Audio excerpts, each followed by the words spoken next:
पेट भर के भोजन कर लिया है, लेकिन जल्द ही वो फिर शिकार करेंगे। भेड़ियों का झुंड चांगपाओं के एक पूरे रेवड़ को खत्म कर सकता है और बिना जानवरों के खुद उनकी जिंदगी खतरे में पड़ सकती है। इन लोगों के सामने कोई विकल्प नहीं।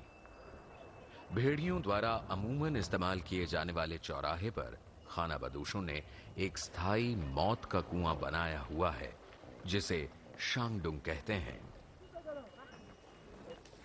मिंग्यूर जैसा हर परिवार भेड़ियों को फंसाने के लिए बतौर चारा बारी बारी से एक भेड़ या बकरी दांव पर लगाता है।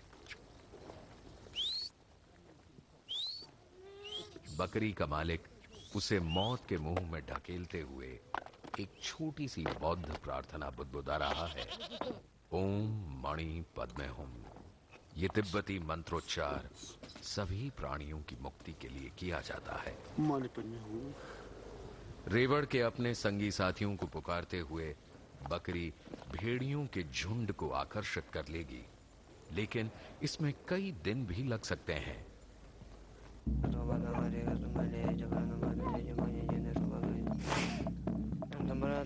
तिब्बती बौद्ध परंपराएं चांगपा लोगों के जीवन का केंद्र बिंदु हैं, जो उन्हें समस्त प्राणियों का आदर करना सिखाती है। मिंग्यूर ने अपने पापों के लिए क्षमादान, अपने परिवार के लिए आशीर्वाद और अपने जानवरों की सुरक्षा के लिए एक खास पूजा आयोजित की है। ये मिंग्यूर और पेम्बा का बेटा है, जिसे उन्होंने 10 साल की उम्र में ही बौद्ध भिक्षु बनने के लिए मठ को सौंप दिया था। यह अपना समस्त जीवन वरिष्ठ लामा के निर्देशानुसार बिताएगा और आध्यात्मिक मार्ग का अनुसरण करेगा।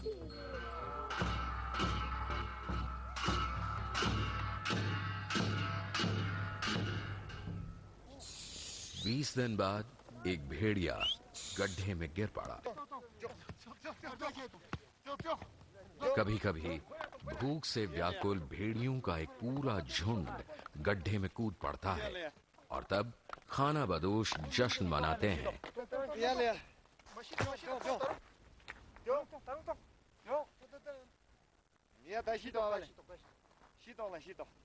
सरकारी तंत्र के लिए इन दूर दराज के इलाकों की निगरानी करना बेहद मुश्किल है, लेकिन वो इस तथ्य से लोगों को आगाह कराने की हर मुमकिन कोशिश करता है कि भेड़ियों को मारना गैर कानूनी है और ऐसा करना दंडनीय अपराध है।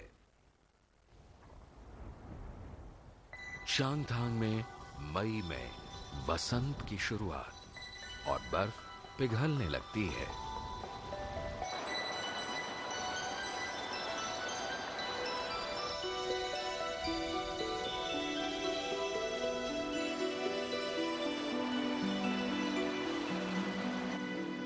बदलते मौसम का असर लगभग 8 किलोमीटर चौड़े हानले के दलदल में साफ नजर आने लगा है। पहाड़ों से उतरते पानी ने इसमें भी जीवन भर दिया है। मिंग्यूर और उसका परिवार वर्ष का पहला पड़ाव हानले में डालने के लिए निकल पड़ा है।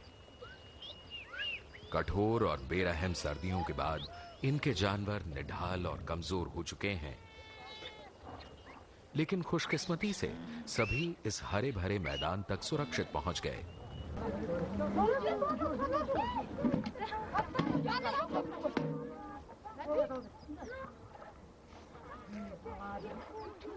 कबीले के 10 परिवार स्थायी पड़ाव पर रुकेंगे। मिंग्यूर एक खुशहाल खानाबदोश है। इसके पास याक के बालों से बना तंबू है। तंबू के नीचे पहले से मौजूद गड्ढा इन्हें अंदर खड़े होकर चलने फिरने के लिए ज्यादा जगह मुहैया कराता है। साल भर से ठंडा पड़ा ये चूल्हा पहली आग जलाए जाने का इंतजार कर रहा है।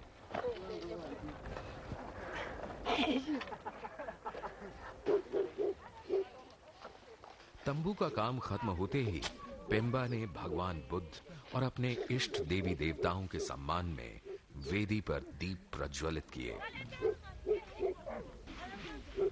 लद्दाख में ग्रीष्मकाल इतना छोटा होता है कि जानवरों में जल्द से जल्द ज्यादा खाकर मोटे होने की होड़ लगी रहती है।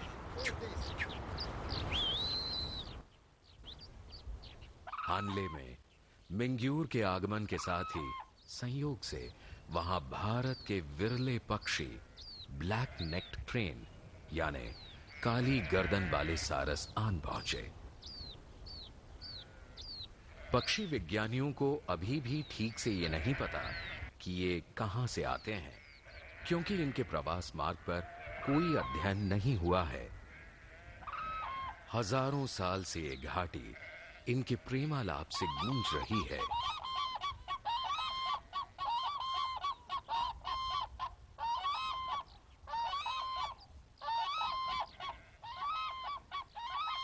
खाना बदोश इन सारसों को सम्मान देते हैं, इन्हें अलौकिक आत्माएं मानते हैं। सौभाग्य और खुशी का प्रतीक समझे जाने वाले इन पक्षियों को अक्सर धार्मिक कलाकृतियों और मठों की दीवारों पर उकेरा जाता है।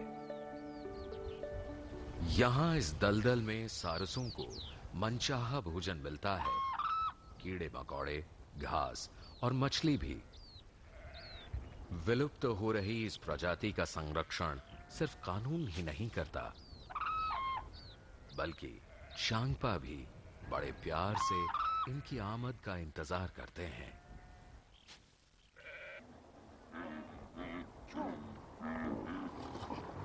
ये ग्रीष्मकाल का मध्य है, मिंग्यूर के परिवार के लिए व्यस्त समय। याक यहाँ की जिंदगी का अभिन्न अंग है। वो न सिर्फ ऊन और यातायात मुहैया कराते हैं, बल्कि दूध, मक्खन, मांस, चमड़ा हासिल कराते हैं।